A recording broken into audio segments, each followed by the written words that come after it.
За хай манайхан за бичлэг хийгээгүй 7-8 хоног болсон байна. За би яагаад бичлэг хийгээгүй гэхээр яг өмнөнийг хэлэхэд бараг 2 сарын өмнө хараа тэглүүлсэн. Тэгээд давтан үзлэгтээ орсон чинь миний хараа нэлээ муудсан байна гэд. Тэгээд маш их тийм сэтгэлээр унаа. Эрүүл мэндэ бас бодох хэрэгтэй юм байна. Яа тэгэхээр би ямар нэгэн ялангуяа YouTube-ийн бичлэг хийхдээ маш их тийм эдитэн дээр анхаардаг гэх юм уу? Ай дэвсэх, сул үгнүүдийг алгасахгүй бүгдийг нэг кат гэдэг одоо делетлээ явчихдаг байхгүй. Тэгээд өнөөдрийн бичлэгэн дээр би тэгж ингээд одоо юу гэдэг тэрхий төгс байх гэж өөрийгөө зовоохгүйгээр цаашдаа эдитэн дээр нэг тэгж анхаарахгүйгээр гол ярьж байгаа зүйл дээр л анхаарал явчих гэж бодлоо. Тэгвэл бараг 1 цагийн бичлэгийг би 13 15 минут болох гэж өөрийгөө амар их зовоогоод байдаг байсан юм байна гэж ойлгоод тийм дүгнэлтэнд хүрсэн байгаа. За тийм байгаа шүү. Гол сэдв өөргөө орцгоё. Би өнөөдөр юу ярих вэ гэхээр Jungkookийн 7 гэдэг дуу, тэгээд Jennieгийн шинээр гаргасан Love Hangover гэдэг дууны клип. Jungkookийн клипнес хүмүүс их санаа авсан байна. Их дуурайсан баг одоо копи хийсэн байна гэсэн тийм шүүмжлэл болоо Jennie өртөөд байгаа. За энэ дараагүй маа. Тэгээ би нэлээд судалж үзсэн л дээ. Тэгээд энэ хоёр клипний найруулагч нь болохоор 2 хүн байгаа. Тэгээд хоёулаа адилхан хүн гэсэн.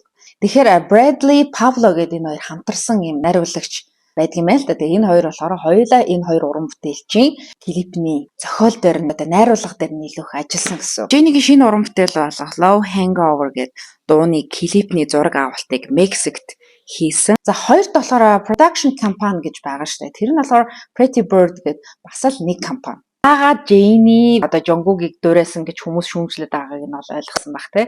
За одоо бүгдээрээ деталь дээр нь яриг клипний яг аль хэсгүүд айгүйх адилхан байсан бэ гэдэг дээр ярьцгаая. Одоо энэ та нарт харуулж байгаа энэ зургууд болохоор дандаа яг миний эдит хийсэн зургууд байгаа шүү. Би яг бичлэгийг үзэл скриншот хийгээд хоёр зургийн хооронд нь эвлүүлсэн гэсэн үг шүү. За доор харж байгаачлан Jennie-гийн энэ авсан доторх байгаа зураг байна.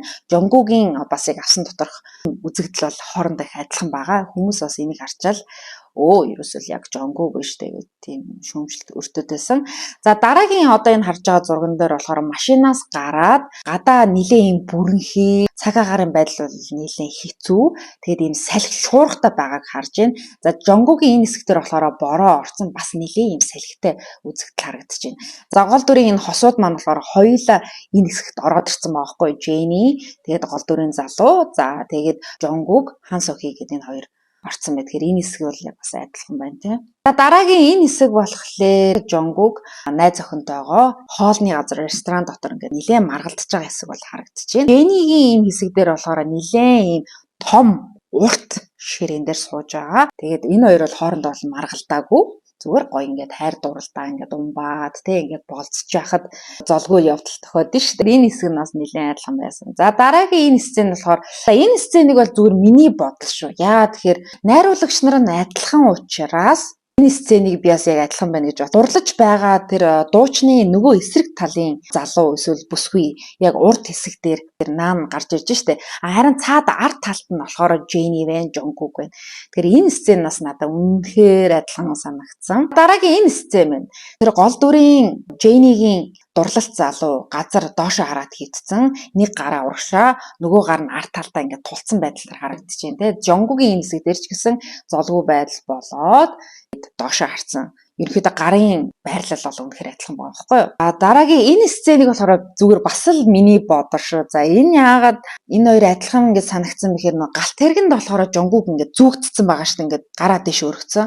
Jennie болохоор боулинг тоглож байгаа боулингийн бөмбөгт ингээд чирэгдээд явж байгаа энэ хэсэг байна. Тэгэхээр энэ хоёрын үйл явдал нь өөр газруудад болж байгаа ч гэсэн үйлдэл нь бол адилхан байгаа даахгүй. Тэгэхээр энийг би бас айгүй адилхан гэж бодсон.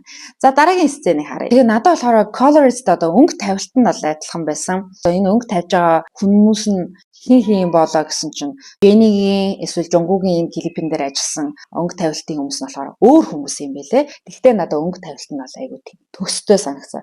Магадгүй нөгөө гол найруулагч нь нэг хүмүүс учраас айгүй төстэй харагдсан л да.